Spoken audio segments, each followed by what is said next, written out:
This is Simone, And this is Katinka. and you are listening to the NonTech podcast.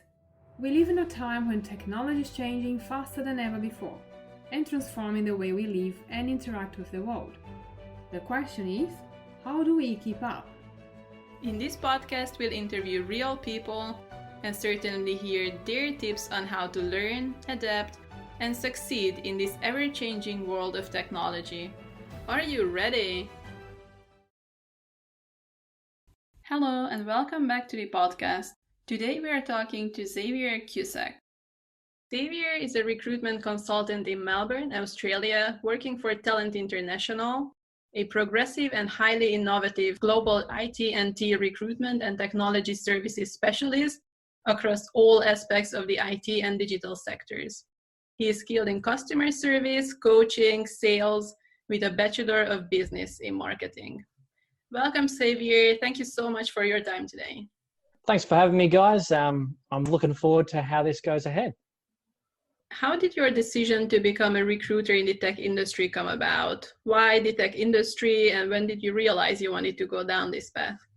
So basically, I'd say it started for sort of a similar to every other person in the sense that when I was graduating university, trying to get a job was not that easy. The recruitment process was very difficult to sort of get into, and I didn't really know what I was doing. Like, I'd done an internship before during my third year of uni, but I was lucky enough to get that job from a contact.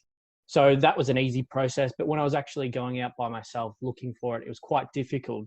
So I eventually got a job, but once that I was doing wholesaling, once I kind of got to the end of that and felt that I need to move on, I thought, why not try recruitment? See if, I can add any value, if I can minimize some of the difficulty I had for other people. So I looked around and I jumped on Seek just to see where recruitment was sort of most busy.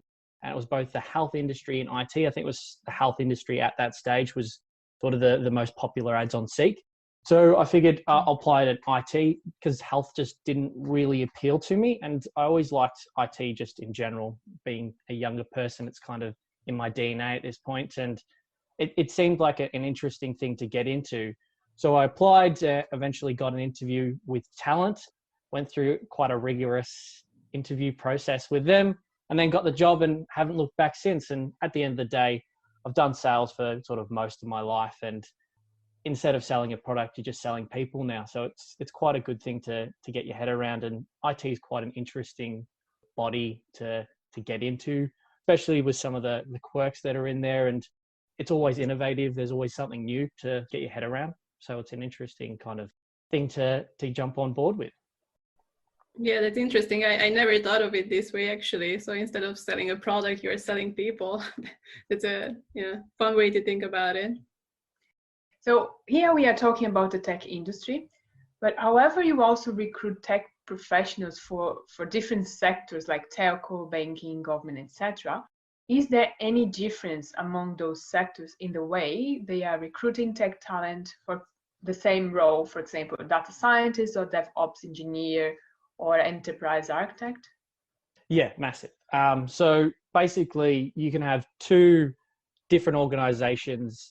Say, because I mainly work in the state government space, you'll have state government, you'll have, say, a retail company like Coles.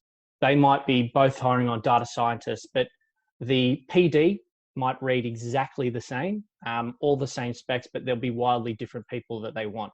This mainly comes down to what's not on the PD, what's not written. So at least at Talent, we're broken up into different teams with different teams responsible for different clients and streams. And the whole point of that is you build that relationship with the client so you know what they want. And mostly it comes down to sort of an element of stakeholder management, how they'll interact with their stakeholders at that particular organization. So while tech, the job might be sort of very technical and they don't mention a lot of stuff with stakeholders, every job has stakeholder management. You always have to interact with people in the team. So you've got to find the right person that can fit that personality type that's present in that organization. That might be, someone with thick skin that can deal with sort of high pressure workflow, or that might be quite a bubbly person that they like them to interact sort of as a family unit. It's all about trying to match the right personality type and the right skill set. So yeah, while the jobs might read the same and have the same elements to them, clients are always going to want someone that they feel that can fit with their organization. So it's about the recruiter knowing what they want that's not on the PD and delivering that to you as the candidate to sort of inform you, okay, this is what I've got to be matching, or this is the type of organization I'm going to be going into. These are the things I need to know that aren't written down. These are the key requirements. It's what's off the sheet. Yeah, it's interesting what you mentioned in terms of what is not written in the PD, but you have to be aware of and ask the right questions to the candidates to be able to fulfill that. Well, yeah, like at the end of the day, if it was just what's on the sheet, every organization would just put up an ad. And what's the point of using a recruiter? We've got to add value, and that value is knowing the client so we can convey that to you. Yeah, there's a lot more depth to it sounds like. And probably it's also a matter of culture, right? So also whether you think the candidate fits into the culture of the organization. Yeah, cultural fit is a massive thing, because at the end of the day, even if you're there for 4 weeks, you've got to have the right culture that you can deal with it, because everyone's worked with someone that they weren't particularly keen on, and it's tough. So it's all about us trying to get the person that best fits in. So if there's an extension that comes up, they'll get it. If there's sort of promotions from within, they'll get it. It's all about that mix and match. It's like a puzzle piece at the end of the day. You got to find the right one that fits. So why do some organizations recruit by themselves and other goes through recruitment agencies? So is there a difference in the approach, or is it only a matter of budget? I think budget's a part of it, but there's a variety of reasons. Some organizations have internal recruitment teams that they just do it themselves. Other people they'll get recruitment agencies in because they just don't have the ability to do it, or they're on sort of like a panel where that's how they operate. A lot of it comes down to, it's different depending on how it goes. Like, some organizations that have an internal recruitment will sometimes get an agency in if they can't fulfill the role themselves, and they'll leverage as many options as they possibly can to get the right candidate for the job. It's all dependent on sort of the difficulty of the role, the breadth of the organization, how big it is, how many people they've got that can afford to devote time to going through adverts, going through Seek, going through LinkedIn, leveraging networks. It all depends on how big the organization is and what they've got under them. There's no real rhyme or reason to it. Just luck of the draw sometimes. With some organizations have that department, some of them don't. It's always good if they don't, because that means we get more work, but it is what it is. Yeah, I mean, it sure sounds like a lot of work. So yeah, it's a full-time job, obviously. Yeah, I suppose that for us, that's usually on the other side of the fence. We don't have the visibility of how much work or how much pre-work you actually need to do from both sides, right? For the client, the company, the organization, and for the people, the candidates. So yeah, it's good to have a different way of seeing and giving value to the work that you guys do. Yeah, well, I think this is great that it's showing a little bit of transparency into what goes into getting someone a job. It's not just throwing up an ad and hoping for the best. It's, you've got to understand the role, you've got to understand the client, you've got to understand what the market's demanding out of people. And that's a lot of work goes into that. And then trying to find someone, you've got to leverage multiple different things. It's not just getting away from sort of applicants. It's looking on Seek, looking on sort of LinkedIn, things like that. Is it true that only about 50% of the roles are advertised, which means the other 50 are not? I don't know for sure if that's the case with, say, every kind of recruitment in general. At least from my experience and from my knowledge in IT, that's not true. I'd say it's probably a bit more of like an 80-20 split, with 80% of roles advertised and 20 not.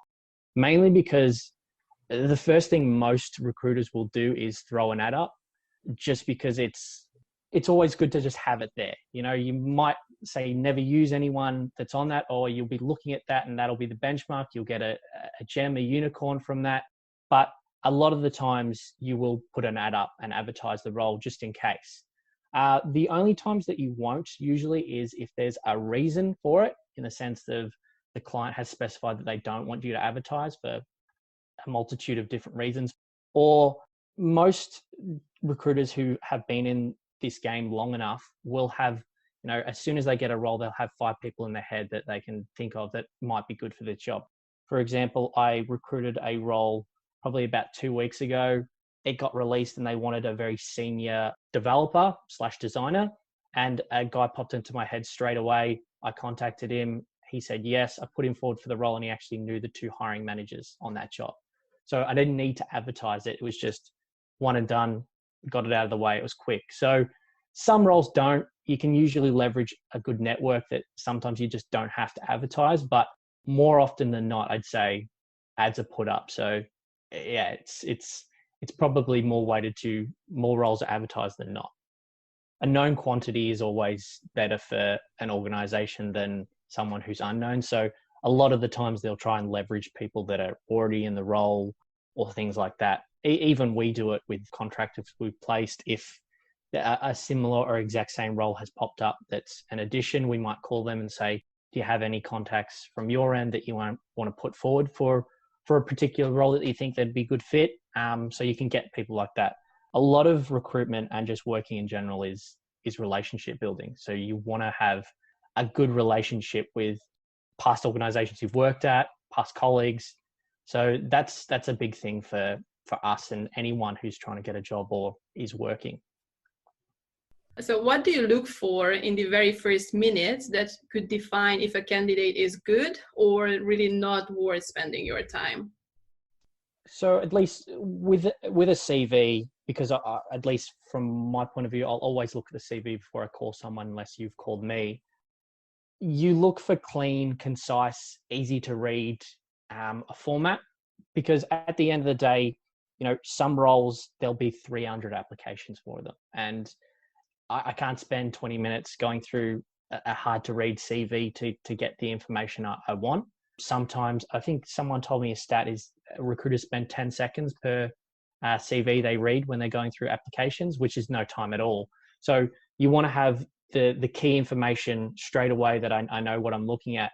And a big thing for me, just personally, is always put your experience on your CV. Don't leave parts out. I've had roles where I've recruited for, say, Salesforce positions where someone's applied for the role. There's no Salesforce on the CV. Obviously, they get rejected, and then you get a call and they say, I've got Salesforce experience. It was like, well, it wasn't on the CV. I don't know. I don't have time to call you and verify that ability on your CV. Make it clean and concise, that it's easy to read. It's not too tough to sort of work out which part goes where. I'd say always make sure that you've got your dates when you worked at places, just because if you don't, it's hard to know what your tenure is. If, we have a permanent role, would you be good for it? Because is that something you want to, do you want to stay at an organization for 5 years, or do you want to stay places for 6-month stints? That's always something. In terms of on the phone, it's just the fundamentals. Good communicator. Are you respectful? Do you talk over me? Do you give sort of enough of information about any questions that we put forward? That's always just what we're looking for. It's nothing too strenuous. It's the stock standard stuff. But yeah, as long as you follow those fundamentals, there's a good chance you'll at least get past the initial kind of vetting stage. It's just from that, it's who knows. About the number of pages in the CV. So some people say, oh, it should be only 2 pages, 4 pages. So for that, I think anything past 2000, don't bother putting it on there. It's too long ago. You can, I'd still include what you did past that 2000 date, just date, title, and organization. I think it's always a good thing just to show that, your track record. Some roles, will be, say, for a project manager, but they want someone with a developer background. So at least, you can show, 20 years ago, they were a .NET developer, but they got into PM.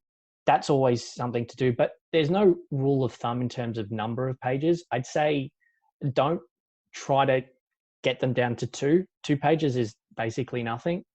Just to give you a bit of clarity, when you're searching on, say, something like LinkedIn or Seek, what you'll have to do is you type in a title, so say project manager, and then there'll be keywords that you'll put in, which is like Salesforce and government. So if you don't have, if you've tried to get a concise CV down to 2 pages, and you've cut out basically everything, you're just not going to pop up because the keywords aren't there to match. So then I can't look at your CV.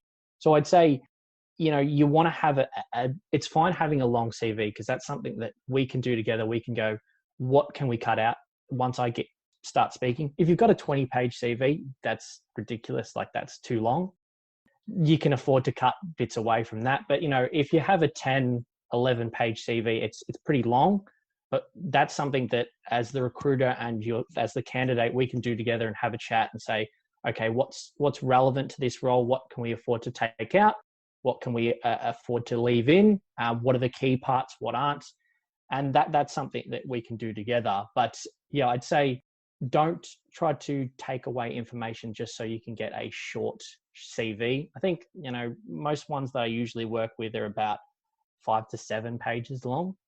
But whenever we send over CVs anyway, we prep them in our own format. So a lot of the times, while it's visually appealing, some people have sort of a very well laid out CV that pops. I can see that.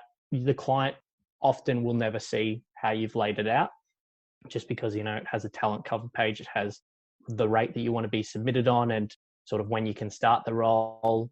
If it's a Fed government organization, you'll have your visa status or your citizenship status, whether or not you've got security clearance. It'll have the key things that they need.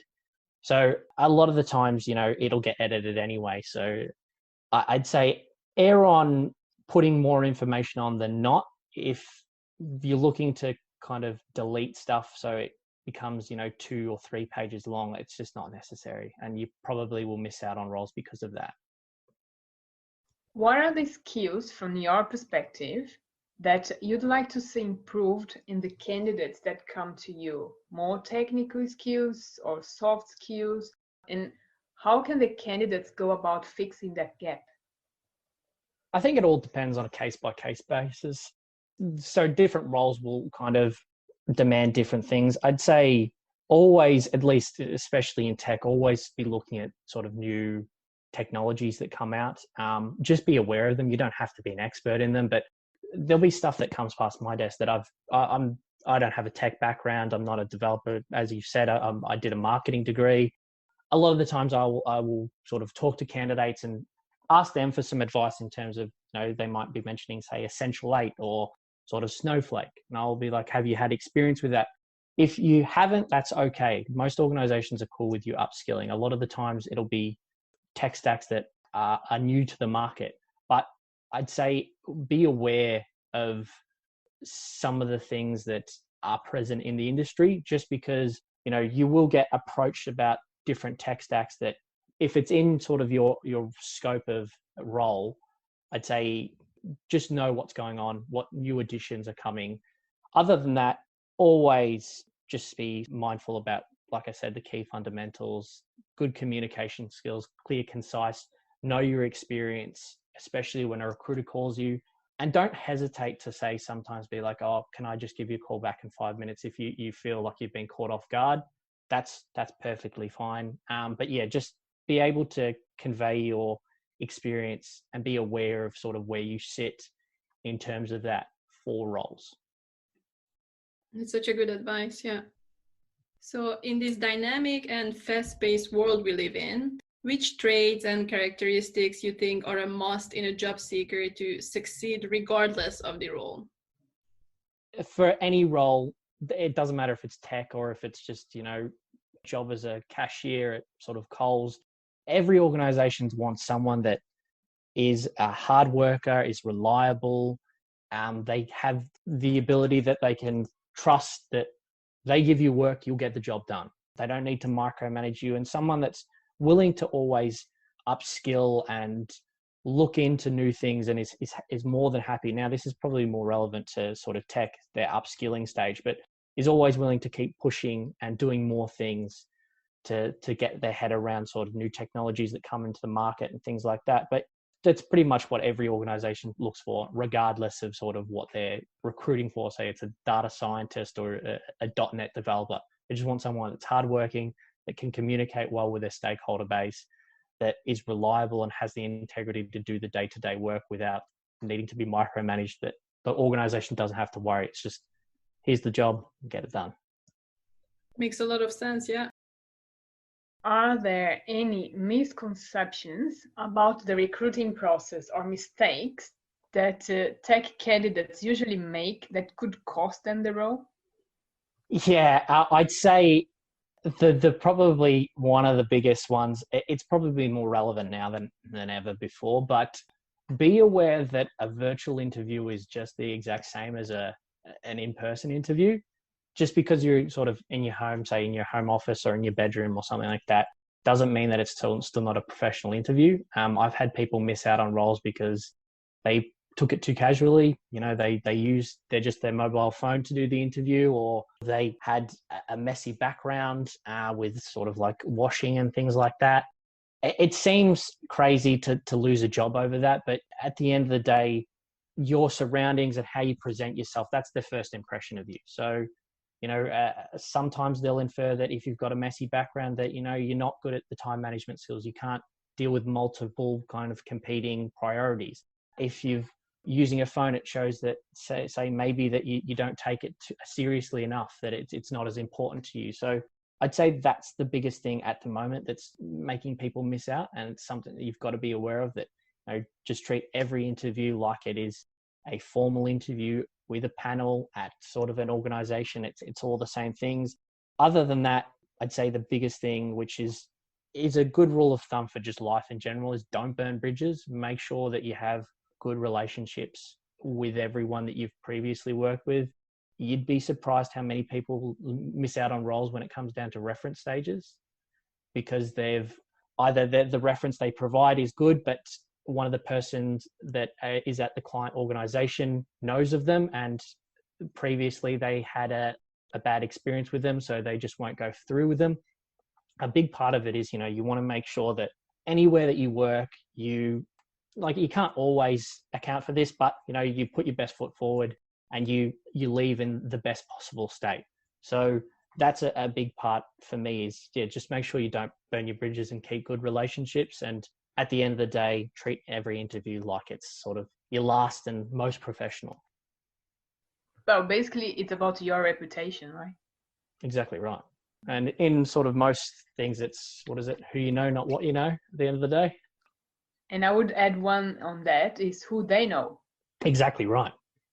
You'd be surprised, for tech industry being so massive, it seems like a small world, because probably 80% of people I talk to, it's like, oh yeah, I used to work with that person 3 years back at this organization. It's like, oh, okay. So at the end of the day, most people have worked with each other at some point. I'm also thinking about the messy background that you mentioned, because I guess this is more of a recent thing, right? Because before we would actually have interviews in person, so you wouldn't have to show your entire house to your future employers. Exactly right. Yeah, it's something that I never thought of until sort of it comes up since post-corona, that, you know, I'm learning a lot more things in regards to what you need for that virtual interview. It's a learning process, I think, for everyone. Brave new world that we live in. But if we can minimize sort of people missing out because of those things, that's the biggest point for me. So what are the best ways to land a job, either in recruitment or otherwise in tech? So here I'm also asking about your own experience. But in general, what advice would you give to people who are trying to enter the tech industry, and they are really just an arm length away from landing that very first job and very first opportunity?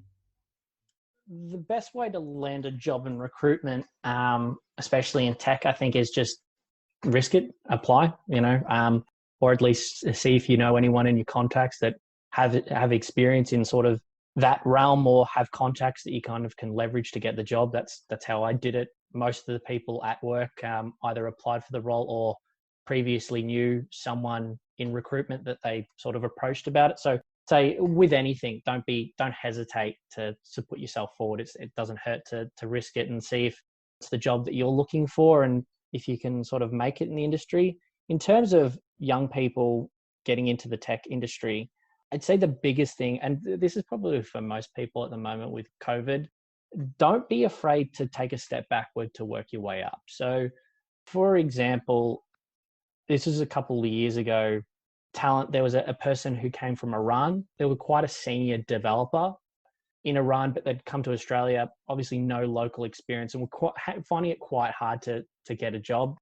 So they had a chat with one of the account managers at Talent, and they were willing to take a step backward to a more junior role to just get that experience up in Australia, and then sort of work their way up. And now they're pretty much past the level that they were at back in Iran. But that's the biggest thing is, you've got to be aware of your experience and aware of how the market dictates that thing. So don't be afraid to take a junior role just so you can work your way up. And I think for younger people, sort of say leaving university with a massive degree, don't be afraid for your first job to take a little bit of a junior role that's probably not as suited for someone as experienced as you, say, in terms of the degree, but you need to get that workplace experience, because at the end of the day, every organization wants someone with practical experience. And, a university degree is great, fantastic for getting you in the door, and it does show that, you've got that ability to learn new things, and have the kind of thirst to keep going and pushing that boundary. But, they do want that physical, practical experience. They can see that you can apply that knowledge into a workplace environment.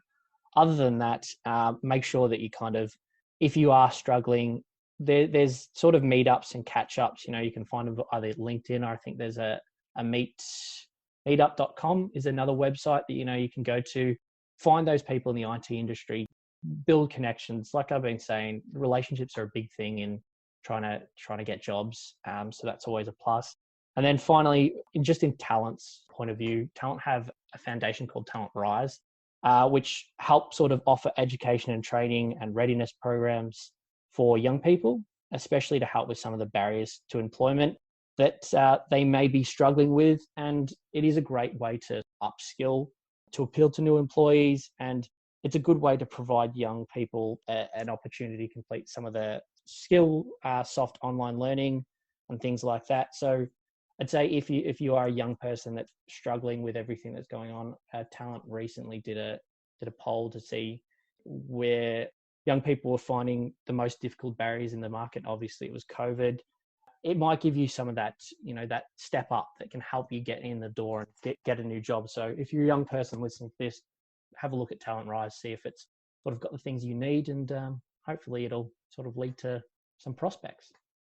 And yeah, it's a really good point that be ready or be willing to start over and take a step back. This is actually something that happened to me because I come from academia, from research actually. And yeah, breaking into the industry was probably the hardest thing I had to do in my life. Finding that first job, it took me many, many months and a lot of work. But yeah, I started with an internship and it was all fine because probably you also can work your way up a bit quicker because you already have a lot of experience. So yeah, I think it's a really good advice. That resonates with me as well, because when I came from Brazil, I didn't know anybody here. And even though with many years of experience already, exactly what you said, the market doesn't know you. The Australian market doesn't know you. So it's a matter of, I had to have exactly a step back to say that's fine. Because at the end of the day, you are learning the new ways of working or their culture, how it works. So you're not missing anything, because some people say, oh no, I'm not going to, go back, etc. No, think again, because even though in IT, almost everything is the same regardless of the country or the language that you use, but the way that you interact with people might be or will be a little bit different, and that can make or break, right? That's what we say, right, in our podcast: learn, adapt, and succeed. So we've been talking about, you actually mentioned meetup.com and other things about networking. So of course, this is important. You mentioned a few times, but my question here is that what is your usual reaction when people reach out to you directly about a role? And if you have any other particular tips for tech professionals on networking that you haven't mentioned yet?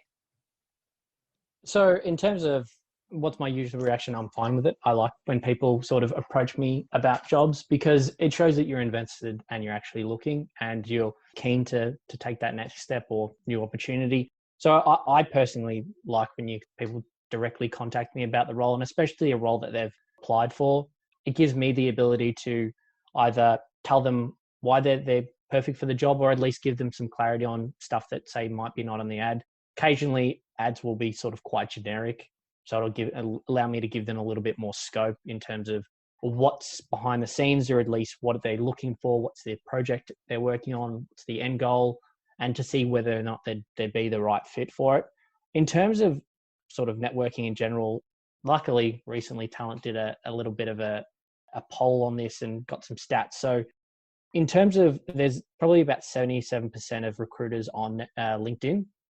So I'd say for any person looking for a job, especially in the tech industry, get on LinkedIn, denote your experience and some of the awards that you've got and things like that, and experience in terms of different tech stacks and stuff like that. It's a good way to kind of get a good base on you. And it's easy when, we can cross-reference your CV and see where you've been and who you're linked in with and who your connections are. And supposedly about 85% of roles, I think it is, are filled through LinkedIn searches or LinkedIn, not LinkedIn network, but networks in general. So it's a big part, like I've been saying, relationships are a massive thing for jobs in general. So, you've always got to try and leverage your network and make sure that it's strong and, you haven't burnt bridges and there's sort of a good reputation. Like you were saying, the reputation is a big thing for this industry, and a big thing for any person trying to get a job. It's your name, it's your brand, it's your personal brand. So you've got to make sure that it's good enough that, if another organization knows about you, or a client knows about you, people will sing your praises and say, they're great, get them in. So I'd say networking is massive. If you've got the ability to do it, definitely do it. And if the smallest thing you do is put up a LinkedIn page, it's not hard to really set it up, and it's a good way to get yourself out there from a different means. Can you even do it without these days if you don't have a LinkedIn profile, for example, or Twitter or some social profile? I don't know how people get through it without having some social presence. It's a strange setup for people that are kind of getting away with not having a digital footprint nowadays. Yeah, and I guess it will be even more important in the future. Perhaps the time will come when our social profiles will be the only thing we need to apply for a job, and we won't need to prepare CVs separately, for example. Yeah, I think that's definitely the way things are going. No doubt about it. It's definitely easier to kind of search for people via sort of LinkedIn or Seek or things like that, where you pop in a few keywords and you get 100 different people that you can just go through and see if they're the right fit. It's the rule of thumb is make sure you have a few keywords that are relevant to your experience, so they pop up when you do these kind of talent searches. So what would your recommendation be for someone who wants to change to a more senior role or wants to occupy a leadership position? I guess if you're in an internal company and you want to move up, get promoted from within, let your bosses know that that's where your mind is at and that you want to take that next step. People can't read your mind. So, you've got to put the feelers out there to let them know that that's where you kind of want to move and where you're going. Also, ask them what they need from you to make that next step. Is there anything you need to learn additionally? Do you need to do some more schooling to take that next step? Is there a certain tech stack they want you to learn? Just find out why and how you can jump up.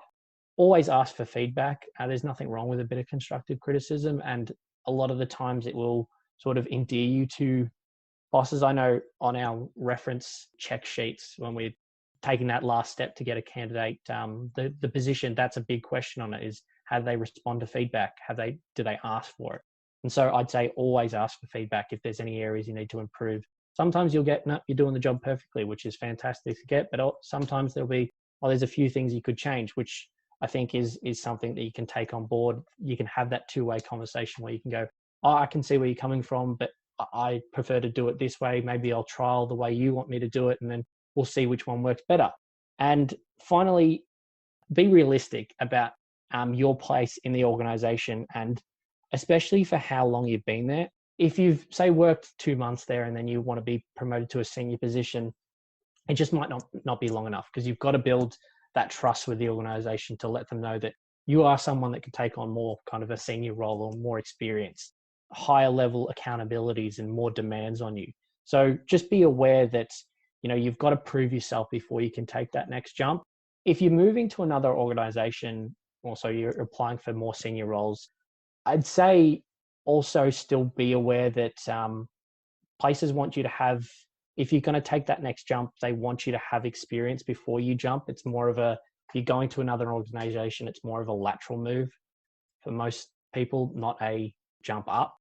Certain ones will do that, especially if you're working on, say, a greenfield project. A lot of the times you'll say, come in at a mid-level position, but because it's a new ground and you're sort of willing to jump on a new project, they'll give you a more senior role with more demands on that front. So I'd say just be willing to be realistic about your experience. Let people know that that's what you want to do, that you want to take the more senior step up. And if you're looking to take a senior step up at a different organization, sort of try and get in on those greenfield projects. Always a good ones to take a step up, but move to a different organization. Yeah, we interviewed someone who is already in a leadership position, and actually she was saying the exact same thing. So yeah, if you want to move to a more senior role, it's better to do it in your own organization. What is your biggest challenge right now in the market? It's got to be COVID. It's the elephant in the room, but it's hard to say that it's not the biggest challenge. There is a lot of supply, not a lot of. Well, there's still quite a bit of demand for roles that they're increasing every day. The market is coming back, at least sort of in my patch, but there is still a lot of supply, and it is sometimes, roles will be active, we'll work them, and then unfortunately due to budgeting reasons with COVID, they just get pulled. It's a bit of an uncertain time for everyone. It's just a matter of, at least from a candidate perspective, it's always good to hedge your bets. Don't just rely on one role.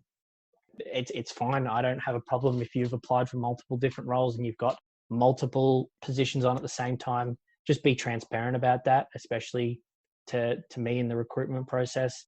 There's no problem with you having 2 interviews at the same time, but if I don't know about it, it does become a problem, just because, we might take a little bit of time and then there's no clarity with that. But yeah, I'd say it's definitely COVID. It's hard to have any sort of rhyme and reason to get around it. You just got to persevere and work your way through it, and be aware that you are competing with lots and lots of people that currently don't have a position, or at least are in a job that doesn't have that security that they used to have. But I'd say, you've got to get the right role for you, but don't not take a role because you feel that it's not hitting that mark for you in terms of the rate, or you don't take that role because you feel that in 6 months the market will recover, and I don't want to take this role now. It's all right to take a role, see where it goes, and then when the market's a little bit better, sort of move out of that position. It's a strange world that we're in at the moment. It's just a matter of persevering through it. I have one very specific question to your point in terms of the COVID, and it comes from the people who lost their job because of COVID. And I have seen and read some different perspectives in terms of, look, go out there and make LinkedIn and put out open to work and tell everybody, post to everybody that you lost your job to COVID. And what's your view on this? Is it a good thing? Is not? I think that open to work thing is a good idea. It certainly makes it easier for me when I'm recruiting a role that's a 3-month contract and they want someone to start immediately, because it means that I know this person can do that job. I don't have to sort of be and ahhing about, is it worth calling them? And then they tell me, I spend 10 minutes talking to them about a role, and then it's like, oh no, I've got a 4-week notice period. So I think that's good, that the ready to work and things like that. In terms of posting about I've lost my job due to COVID. That's a personal thing. You can do that if you want to or not. I don't know if you'll have you might have success with that if you've got good networks and, someone in your network knows of you and they're like, oh, perfect, I've got a position available, get that guy on board. So I'd say it doesn't hurt. It's not a thing I'd say definitely everyone go out and do. Most people are sort of in the same boat with that COVID related issue. So if that's the reason that you finished up in a position, it's, no one's going to fault you for that. It's pretty stock standard stuff nowadays that, a large majority of people have lost their jobs, especially contractors due to COVID. So if you want to put out a mass message and say, I lost my job, yeah, go do it. That's great. But I'd say if you've got the ability to at least put that ready for work, I think that's a great idea. A little bit earlier, you talked about the importance of keeping up to date with technology. So you talked about this in terms of applying for jobs, but I guess the same applies to you in a way, because you also have to keep up with recent trends. So how do you keep up with advancements and trends in technology?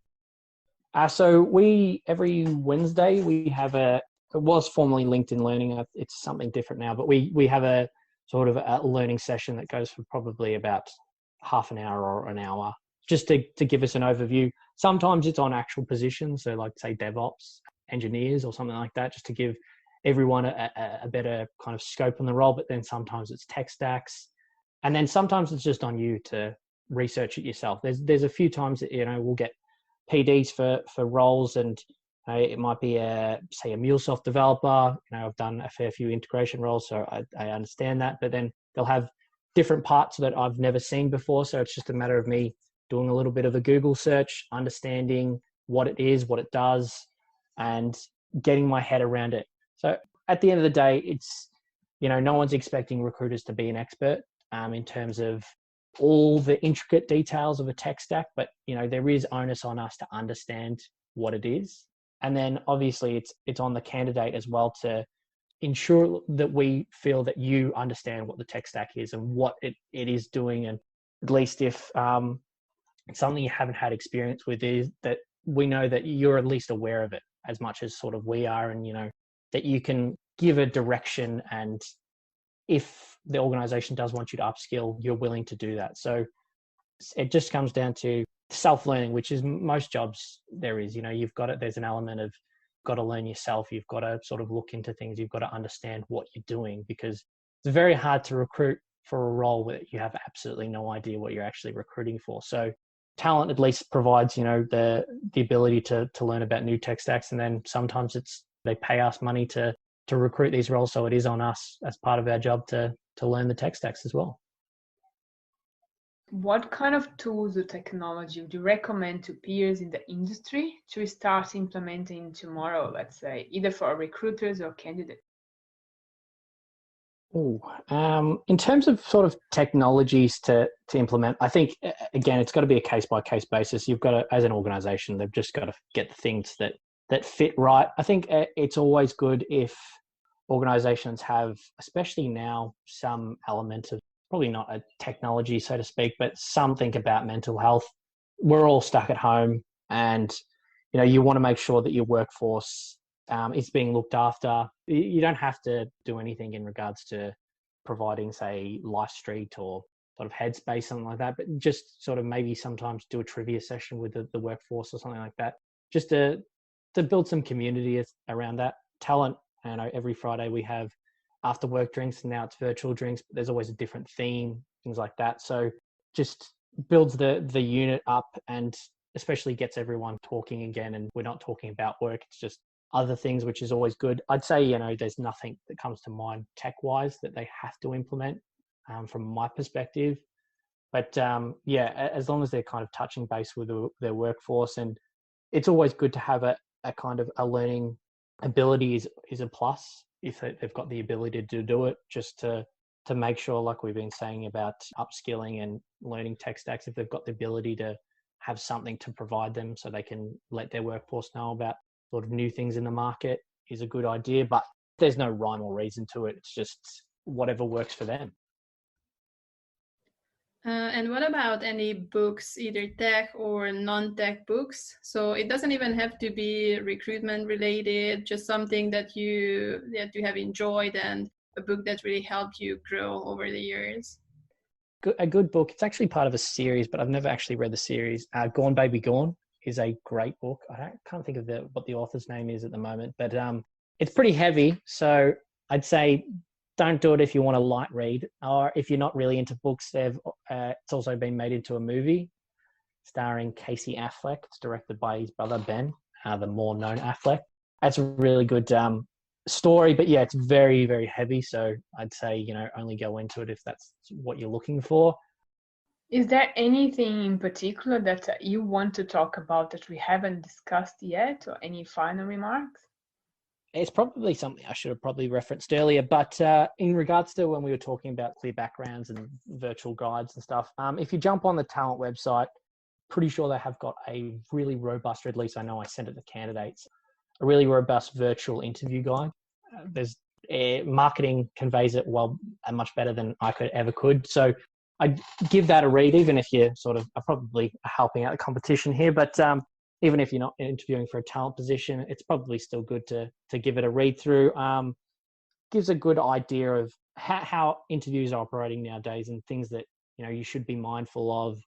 So I'd give that a good read. And if you just want to jump on the talent website, there's always opportunities up there, what's going on in the market, and it gives the most, I guess, up-to-date idea of what jobs we've got on that we're at least advertising for. So it's a good idea to always have a look on that, especially, if you feel that you've seen a role that occasionally roles will get posted that are our ads by kind of third-party agents or third-party kind of platforms that won't be up to date. So they'll be like 1 week out of date. They will have already been pulled down. So it's a good way to see, what's the most recent roles on. But other than that, feel free to connect with me on LinkedIn and send me a message, and hopefully we can tee you up with something. Yeah, this would have been my final question, actually. So is LinkedIn the best place to connect with you? Yeah, I'd say that's probably the best one. It's the most forward-fronting, and at least if you're connected with me, other people sort of in the network can see you, and hopefully, like I said, you can leverage contacts and see if you can get a job. And at least I know straight away, puts a face to a name, which is a lot easier to remember someone that way than just a name on a CV. So that's always a big place that makes it easy to connect with us. And you never know who else you connected with in the talent organization. So we can leverage those contacts and see how we go. Great. Thank you again, Xavier, for your time today and for sharing all this information with us and our audience. Oh, thanks for having me on, guys. It was a pleasure. We got so many good insights, and I want to thank you for that. And for me personally, it was also really interesting to hear about the other side of job seeking. So really your view on the market and on how everything works. So that was really, really interesting. I'm glad I could be of help. Hey, thanks for listening today. Following our Learn, Adapt, Succeed motto, the most interesting takeaways for me today were in 3 parts. First, about the resume. Recruiters look for clean, concise, and easy to read resumes, so invest time on it. Also, don't leave things out of your resume. For roles before the year 2000, for example, leave just the title, company name, and dates. And keep up to date in trends and new tech. And of course, demonstrate it in your resume and interview. Second, about the interview. Virtual interview is still a professional interview, so don't take it too casually. And third, general aspects. Create and maintain a good reputation. Keep good relationships, always. I hope you enjoyed as much as we did. Thanks for listening. Until next time.